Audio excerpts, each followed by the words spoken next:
दोस्तों नमस्कार।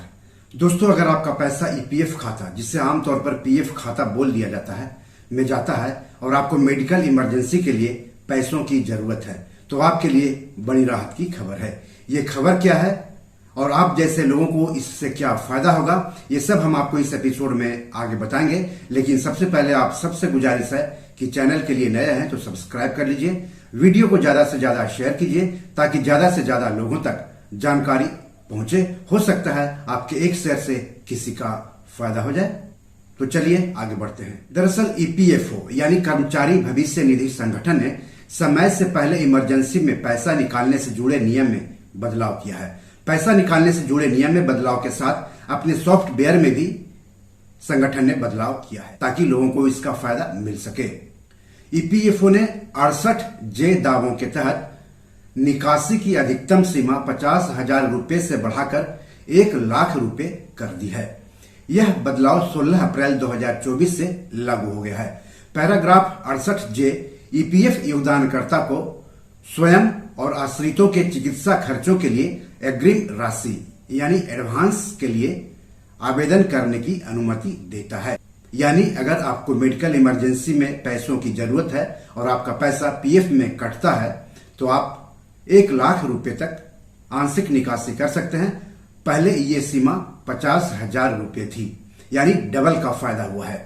Paragraph 68J के तहत क्लेम का मतलब क्या है वो जान लेते हैं।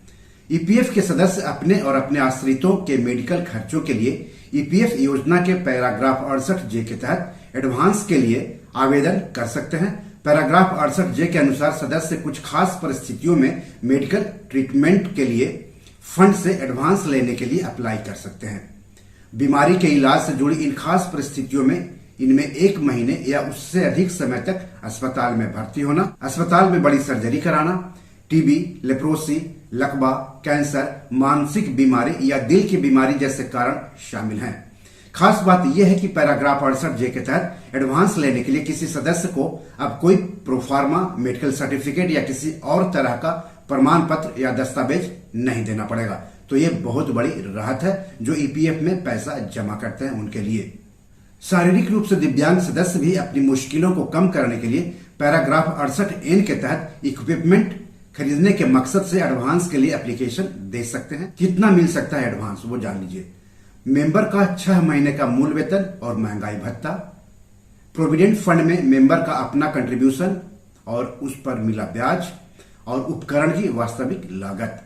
इन तीनों में से जो भी रकम सबसे कम होगी, पैरा 68J और पैरा 68N के तहत मिलने वाले एडवांस की अधिकतम राशि उतनी ही होगी। अब सवाल है कि एडवांस निकालने के लिए आपको कौन सा फॉर्म भरना होगा। तो एडवांस निकालने के लिए आप फॉर्म 31 के माध्यम से कर सकते हैं निकासी। फॉर्म 31 के माध्यम से ईपीएफ खाते से कई उद्देश्यों के लिए आंशिक निकासी की जा सकती है। निकासी में शादी, शिक्षा, ऋण चुकौती, घर का निर्माण आदि शामिल है। इसके अलावा यदि आपको या आपके परिवार के किसी सदस्य को मेडिकल ट्रीटमेंट की जरूरत है तो आप 68J दावे के माध्यम से अपने ईपीएफ खाते से एडवांस राशि निकाल सकते हैं। तो सवाल है कि ईपीएफ से ऑनलाइन क्लेम की प्रक्रिया क्या है, तो वो भी जान लीजिए। ऑनलाइन क्लेम करने के लिए आपको इन स्टेप्स का सहारा लेना पड़ेगा। स्टेप 1, यूएएन क्रेडेंशियल का उपयोग करके सदस्य इंटरफेस में लॉगिन करें। स्टेप 2, यह चेक कर लें कि यूएएन के सामने दी गई केवाईसी की जानकारी और सर्विस एलिजिबिलिटी कंडीशंस सही और पूरी तरह से दर्ज की गई है।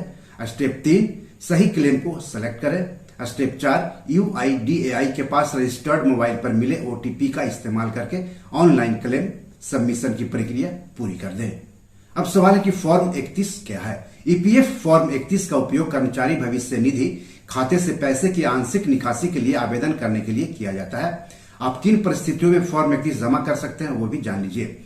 घर या फ्लैट खरीदने, आप फॉर्म 31 के माध्यम से घर या फ्लैट खरीदने के लिए ईपीएफ से पैसा निकाल सकते हैं। घर के निर्माण के लिए आप पैरा 68B के तहत प्लॉट खरीदने और 68B के तहत विशेष मामलों में ऋण चुकाने के लिए फॉर्म 31 जमा कर सकते हैं। विशेष मामलों में आप पैरा 68H के तहत विशेष परिस्थितियों में मेडिकल ट्रीटमेंट के लिए एडवांस पेमेंट, पैरा 68J के तहत बीमारी के लिए, पैरा 68K के तहत बच्चों की शादी या उनकी उच्च शिक्षा के लिए खर्च और पैरा 68N के तहत शारीरिक रूप से विकलांग सदस्यों के लिए एडवांस प्राप्त करने के लिए फॉर्म 31 जमा कर सकते हैं। कुल मिलाकर कह सकते हैं कि ईपीएफओ से आंशिक निकासी पर मिली ताजा राहत हालांकि मेडिकल एडवांस के बारे में है, लेकिन इसके अलावा भी ईपीएफओ मेंबर को कुछ खास कामों के लिए आंशिक निकासी करने की इजाजत होती है। उदाहरण के तौर पर अपनी या अपने बच्चों की शादी, मेडिकल इमरजेंसी, घर खरीदना, होम लोन चुकाना या घर की मरम्मत कराना। यह ध्यान रखना जरूरी है कि इनमें से ज्यादातर मामलों में आंशिक निकासी के लिए ईपीएफ में सदस्य के नियमित कंट्रीब्यूशन की अवधि 5 से 7 साल तक होनी चाहिए। यानी अगर आपने अभी शुरू किया है पीएफ में पैसा जमा करना तो तुरंत सुविधा नहीं मिलेगी, बल्कि 5 से 7 साल होने के बाद ही आप इसका फायदा उठा सकते हैं। दोस्तों, ईपीएफ से आंशिक निकासी के समय एक बात याद रखिएगा कि आप पीएफ में पैसा इसलिए जमा करते हैं कि आपका रिटायरमेंट जीवन बढ़िया से गुजरे, बुढ़ापा आत्मसम्मान के साथ कटे और आप रिटायर होने के बाद भी सर उठा के जी सके, किसी के भरोसे ना रह सके। इसलिए ईपीएफ से आंशिक निकासी एकदम जब कोई विकल्प ना हो तभी करें तो बेहतर रहेगा। तो बी और मनी मैनेजर में आज इतना ही। एपिसोड कैसा लगा हमें जरूर बताइएगा। सरकार का यह फैसला के बारे में आपका क्या कहना है जरूर लिखिएगा। इस एपिसोड या पैसों से जुड़े कोई सवाल हो तो जरूर पूछिएगा। आगे किस टॉपिक पर वीडियो चाहते हैं हमें बताएंगे तो अच्छा रहेगा। धन्यवाद, नमस्कार।